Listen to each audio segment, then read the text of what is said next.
होली की आप सभी को ढेरों शुभकामनाएं। जी के दर्शन ऐसे आशा करता है कि ये पर्व आपके जीवन को रंगों के त्योहार की तरह रंगों से भर दे। आज जी के दर्शन का प्रयास रहेगा कि आपको बताए कि आखिर होली जो है वो क्यों मनाई जाती है। तो देखिए, कहानी कुछ ऐसी है कि एक राजा थे, हिरण्यकश्यप नाम के। अब राजा आम तौर पर क्रूर ही रहा करते हैं। कोई एक राजा जो होता है, राजा राम जैसा, वही जो है वो सबका ख्याल रखता है और इतिहास में उसका नाम दर्ज हो जाता है। इतिहास में अच्छे राजाओं और बुरे राजाओं दोनों का नाम दर्ज है। और इसी में एक नाम है, इसी सूची में एक नाम है हिरण्यकश्यप। हिरण्यकश्यप एक क्रूर राजा है। वो क्या करता है कि किसी भी व्यक्ति को भगवान की पूजा नहीं करने देता। अपना जैसी उसकी मर्जी है वैसी पूजा नहीं करनी है। जैसे राजा हिरण्यकश्यप आदेश करेंगे वैसे ही पूजा आपको करनी होगी। तो ऐसे ही उसका शासन काफी लंबे समय से चल रहा था, क्योंकि आजकल तो डेमोक्रेसी है कि 5 साल के बाद आप वोट देंगे तो क्या होगा कि आपका राजा बदल सकता है, पर तब ऐसा नहीं था। ये हजारों साल पुरानी कहानी है। तो उस समय जो राजा हिरण्यकश्यप थे वो क्या करते थे कि हर एक व्यक्ति को यातना देते थे जो अपनी मन मर्जी मुताबिक भगवान की पूजा करता था। राजा हिरण्यकश्यप कहते थे कि पूजा करनी है तो सिर्फ मेरी, अन्यथा अगर आप किसी और की करेंगे तो गला आपका रेत दिया जाएगा। जी हाँ, ऐसा ही कुछ आजकल भी होता है कई जगहों पर अपने भारत देश में फिलहाल ऐसा नहीं होता है। कई कई क्षेत्रों में भारत में भी ऐसा होता है जहाँ पर आप अपनी मर्जी से पूजा नहीं कर सकते, जो आपकी पूजा पद्धति है उसका पालन नहीं कर सकते। तो कहते हैं ना कि जब पाप का घड़ा भरता है तो कुछ ना कुछ ऐसा जरूर होता है जिससे भगवान जी आपको अपने पास बुला लेते हैं। तो राजा हिरण्यकश्यप के घर में जन्म लेते हैं प्रहलाद। प्रहलाद का नाम आपने जरूर सुना होगा। प्रहलाद उनके घर में जैसे जन्म लेते हैं तो वो निकलते हैं परम भक्त। किसके? भगवान विष्णु के।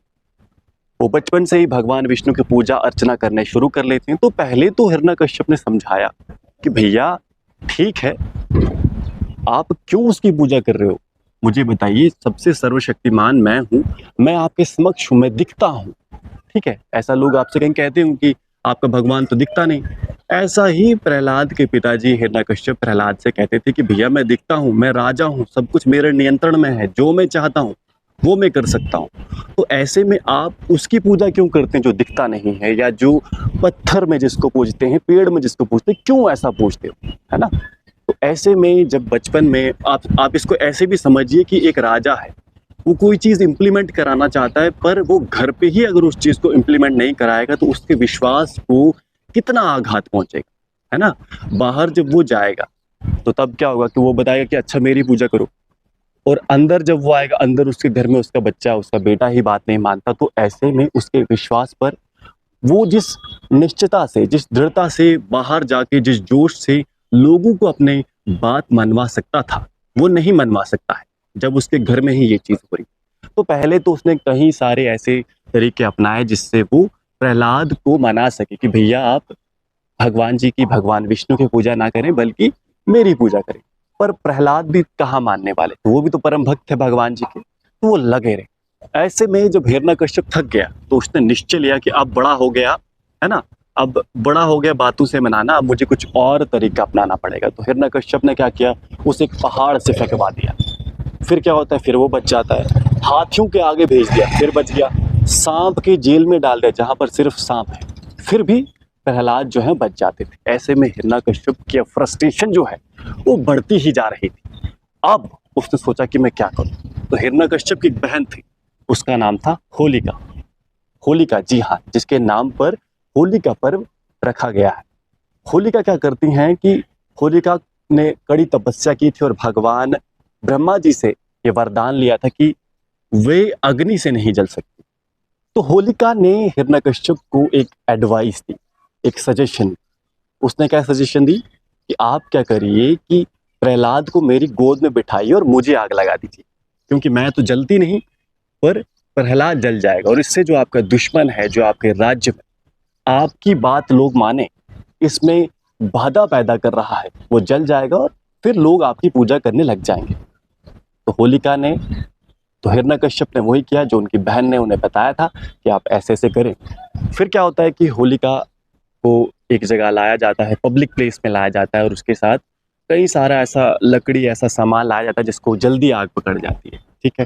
तो प्रहलाद भी उनकी गोद में बैठ जाते हैं और हजारों की भीड़ वहां पर इकट्ठी हो जाती है और देखती है अब क्या होगा, राजा अब क्या करेंगे प्रहलाद को दबाने के लिए, क्योंकि ये बात हर जगह फैल चुकी थी कि राजा ने पूरा प्रयास किया कि वो प्रहलाद को मारे, पर वो असफल रहे। ऐसे में आज अंतिम प्रयास करने जा रहे थे और इसमें दांव पर लगाया था उन्होंने अपनी बहन को। तो फिर क्या होता है, वही होता है कि आग को जलाया जाता है, खूब आग जलती है, धीरे धीरे आग होलिका तक पहुंचती है और उसके बाद प्रहलाद तक पहुंचती है।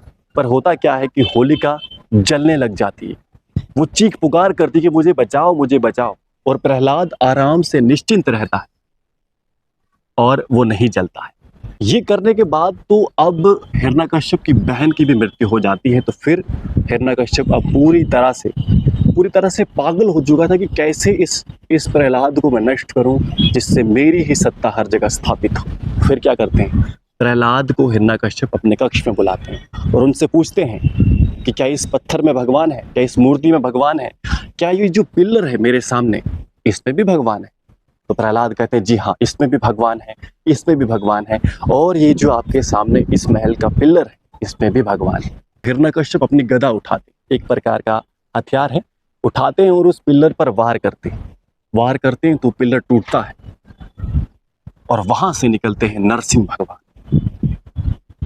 जिनका धड़ जो था वो तो एक मनुष्य के जैसे था, पर जो उनका मुख था वो एक सिंह के समान था, शेर के समान। तो फिर उसके बाद उस नरसिंह भगवान उस पिलर से बाहर निकलते हैं और हिरण्यकश्यप का वध करते हैं। तो ये जो कहानी, ये कहानी है धर्म की अधर्म पर जीत की, भगवान से सच्चे प्रेम, भक्ति की प्रकाष्ठा की। ये कहानी हमें बताती है कि भगवान पर हमें विश्वास करना चाहिए, वो हर स्थान पे है।